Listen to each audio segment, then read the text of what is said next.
मसीह में सब भाई बहनों को मेरी ओर से प्यार भरी सलाम। आज जो गवाही मैं आपको बताने जा रहा हूँ वो पास्टर बेनी हिन के जीवन की बेहतरीन गवाही है। आइए हम गवाही की ओर बढ़ते हैं। पास्टर बेनी हिन की गवाही जब वह साउथ अफ्रीका में अप्रैल 2016 में प्रचार के लिए गए। पास्टर बेनी हिन कहते हैं कि 2015 में उनको हार्ट अटैक हुआ और उनको अस्पताल में ऑपरेशन के लिए ले जाया गया। और जब वह अस्पताल में थे तब उन्होंने सपना देखा और सपने में उन्होंने एक लंबी लाइन में स्वर्ग के दरवाजे पर अपने आप को खड़ा देखा। सब लोग सफेद कपड़े पहने थे और यीशु मसीह भी चमकदार सफेद कपड़े पहने थे जो दूसरों के कपड़ों से फर्क था। और उनके पास ही उन्होंने एक औरत को देखा जो पियानो बजा रही थी। जिसको स्वर्ग में लेना होता उसकी तरफ वह इशारा करते और खुशी के गीत बजाने लगते और स्वर्ग का दरवाजा अपने आप खुल जाता था। परंतु जिसके लिए प्रभु यीशु स्वर्ग में जाने के लिए मना करते उनके लिए एक खतरनाक संगीत की आवाज आती और दुष्ट आत्माएं आकर उसको नरक में ले जाती। जितने लोग उस लाइन में खड़े थे उनमें से 20% लोगों के लिए स्वर्ग का दरवाजा खुला। 80% नरक में गए। नरक में जाने वाले ज्यादा विश्वासी और सेवक थे, केवल 20% स्वर्ग में गए। हर इंसान जो लाइन में लगा था वह कांप रहा था और पास्टर बेनी हिन का नंबर भी आ गया। संगीत बजाने वाली बहन पास्टर बेनी हिन को जानती थी और वो बहन उनको देखकर खुश हुई क्योंकि वह संसार के मुख्य प्रचारक थे।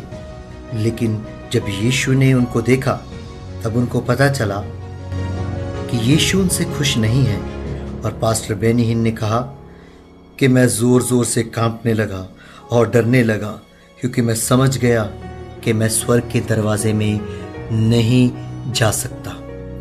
लेकिन जब यीशु अपना फैसला सुनाने पर थे कि परमेश्वर ने कहा इस बार इसको छोड़ दो और कहा देखो मैं तुमको एक दूसरा अवसर और देता हूं।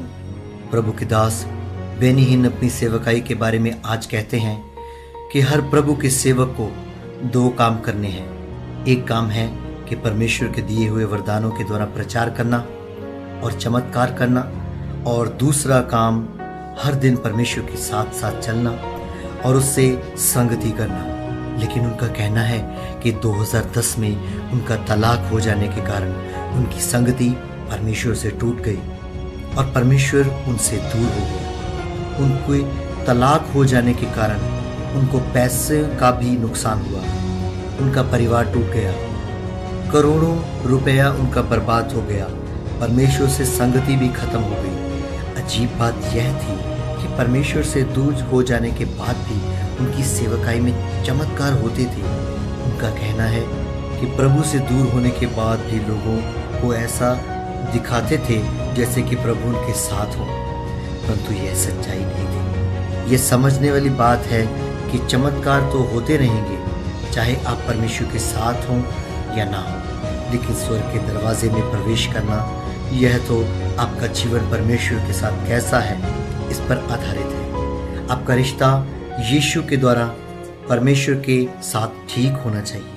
फिलिपियों 2:12 के अनुसार डरते और कांपते हुए अपने अपने उद्धार का काम पूरा करते जाओ। यह दूसरा अवसर परमेश्वर ने केवल पास्टर बेनी हिन को ही नहीं परंतु पूरे संसार की मसीह मंडलियों को दिया है।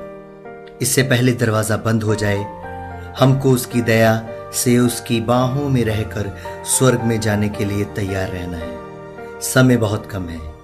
यह सब बातें पास्टर बेनी हिन को परमेश्वर ने इसलिए बताए कि हम सब इस भेद को समझ लें। यह समय परमेश्वर की ओर मन फिराने का है। उसकी दया से स्वर्ग के दरवाजे में खुद प्रवेश करें और बहुतों को यह रास्ता बताएं। यह संदेश दूसरों तक भी पहुंचाएं। यह समय बहुत से लोगों तक इस सुसमाचार को पहुंचाने का है। खुदावंत का जलाल आपके जीवन में बना रहे और मैं विश्वास करता हूं कि यह गवाही आपके जीवन में आशीष लाएगी। एक बार फिर मेरी तरफ से सभी भाई बहनों को सलाम।